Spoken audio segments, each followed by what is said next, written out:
Sir John Saws, welcome to 7:30. Thank you. Good to be with you. Was there any other purpose to Iran's nuclear program other than to create a nuclear weapon? Well, they had a civil nuclear program. They have a civil power station at Bushehr. They have a sort of research program. You use radioactive items in medicine and so on.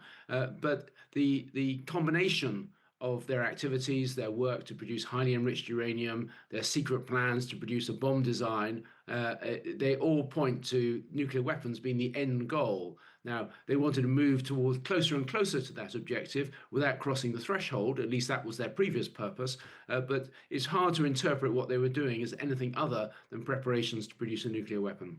Does that make this then a legitimate war of self-defense for the Israelis and, by extension, the US? Well, I think you're onto an important point in that Israel and the United States have slightly different objectives in this war.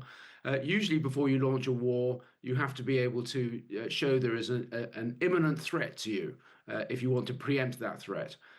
I don't think there was any imminent threat against either the United States or Israel, especially since the bombings of the key nuclear facilities in June 2025. What this was an opportunity that presented itself of a weakened Iranian regime, and it was an opportunity, if you like, when the man was down, give him a good kicking. And that's what the Israelis have been doing consistently, and President Trump has joined that. But there are legitimate doubts about whether this was a necessary war. My own personal view is that it is not necessary to have launched this war, and indeed there are lots of dangers when you launch war. But that said, the US and Israel have devastated Iran's military capability. It's a vile regime, and in some ways they've been they would have expected that this was coming their way because of their activities over the last 20 years or so.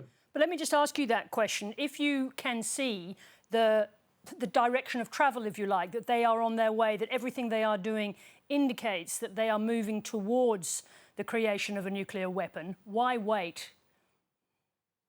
Well, that's a valid reason, and we had the same debate 30 years ago about North Korea, and maybe some would say that we should have taken action 30 years ago or the Americans should have taken action 30 years ago to prevent North Korea getting a nuclear weapon. I think, though, we have also had success over the last 20 years in negotiations with Iran to contain and limit their nuclear activities. I was involved personally 20 years ago when we started those negotiations after the Iraq War, and they were continued under the Obama administration when they succeeded in producing an agreement known as the JCPOA, which limited Iran's nuclear activities and ensured that the International Atomic Energy Authority had very full access to Iranian nuclear sites. President Trump, in his first term, withdrew from that agreement, and the Iranians, not surprisingly, then breached it on their side. But as I say, the bombing last June would have had a very serious impact on Iran's program, and there were negotiations underway to produce a new agreement. But I think President Trump decided that he didn't want an agreement like Obama's. He wanted something new and different, and that's where we've ended up in this war. So this war will do a lot of damage to Iran, but it was not necessary, and it's quite dangerous when you embark on this sort of venture. Does it matter if Israel and the United States have divergent aims insofar as one is, it appears, on the Israeli side, more maximalist? Does it matter if the United States is prepared at some point to negotiate with the new Ayatollah and Israel isn't? Where it matters, Sarah, is when it comes to bringing an end to these hostilities.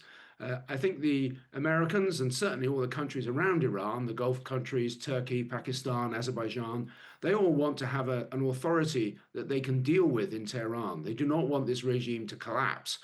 I think the Israelis take a more, if you like, aggressive or reckless view about this. They have had a bellyful of Iranian hostility over the last 30 years, and they don't really care what the outcome is in Iran. But if Iran breaks down, if the state collapses, and you end up with a civil conflict in Iran, well, then that causes problems for the next 20 years for all the countries around the edge, and will produce millions of refugees seeking homes in Europe and no doubt as far away as Australia and Canada.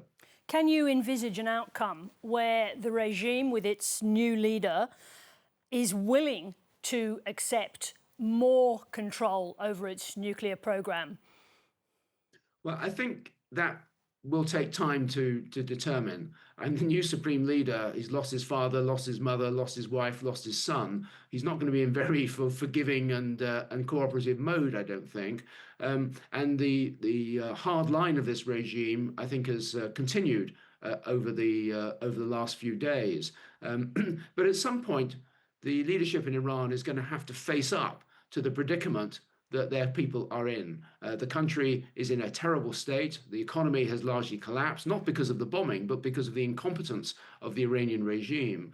The people of Iran have lost any confidence in their regime, and the regime itself has lost the power to defend itself and to its forward policy of supporting hostile militias against Israel, against other countries, has largely been destroyed. So a future Iranian leader is going to have to address the very serious situation that Iran is in. Now, it took the Soviet Union 3 goes before Gorbachev emerged in the mid-1980s.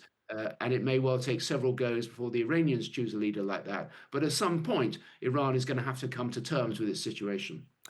Can, in the short term, while this conflict endures, can Australia and also the UK too, of course, maintain a distinction of only being involved in a with defensive capabilities?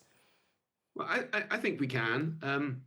Keir Starmer here in the UK was reluctant to be drawn into this. He wasn't convinced that there was a case for war. He wasn't convinced there was a legal basis for the war. And so he didn't want to get drawn into that. Memories of Iraq here are very strong, as I know they are in Australia as well.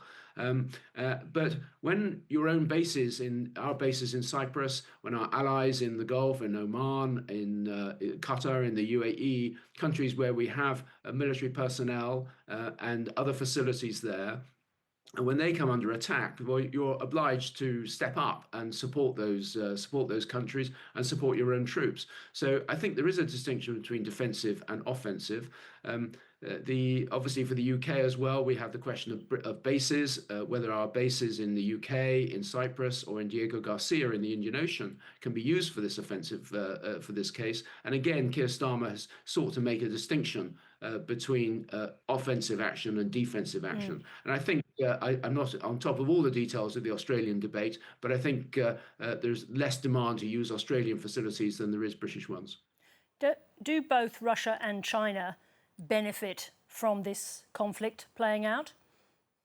Well, I think there are, again, you have to take them separately. They are both friends of Iran at one level, but neither has come to Iran's support. China's main concern is its security of its energy supplies. It gets 20% of its energy from the Gulf, and about 30% of its liquefied natural gas, LNG, comes from Qatar. And so it is very concerned to see the Straits of Hormuz reopen. That said, the Chinese, like the Russians, are quite happy to see the Americans getting embroiled in another regional war and distracting political and military attention away from their own countries.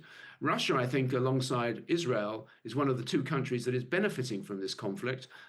Russia is seeing its oil price shooting up. It's seeing weaponry being used in Iran that might have ended up in the Ukraine theater otherwise. And of course, what Trump is doing to Iran isn't vastly different to what Putin did to Ukraine. So in a number of fronts, the Russians are benefiting. But equally, I think the Russians are concerned about the implications of having such an erratic and unpredictable president in the White House. And I think that's a concern which was being echoed around the world.